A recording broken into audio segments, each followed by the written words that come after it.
Muling hiniling ng defense team ni dating Pangulong Rodrigo Duterte sa International Criminal Court Pretrial Chamber 1 na payagan ng interim release o pansamantalang paglaya ng dating Pangulo. Kasama yan sa isinumiting obserbasyon ng defense team tungkol sa kalusugan ng dating Pangulo. Sabi ng defense team, kumuha sila ng sariling medical experts para suriin ang dating Pangulo. Lumabas nila sa pagsusuri na hindi flight risk si Duterte dahil limitado na raw ang kanyang kakayahang magplano at magdesisyon. Hindi na rin umano banta sa mga testigo ang dating Pangulo dahil hindi raw naobserbahang agresibo o mapanlin lang si Duterte.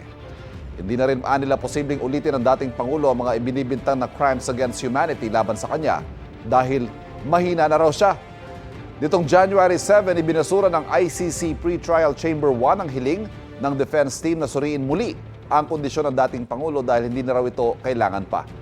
Hiniling naman ng Office of the Public Counsel for Victims sa ICC na itakda na ang confirmation of charges hearing laban sa dating Pangulo sa lalong madaling panahon. Kapuso, huwag magpapahuli sa latest news and updates. Mag-iuna ka sa balita at mag-subscribe sa YouTube channel ng GMA Integrated News.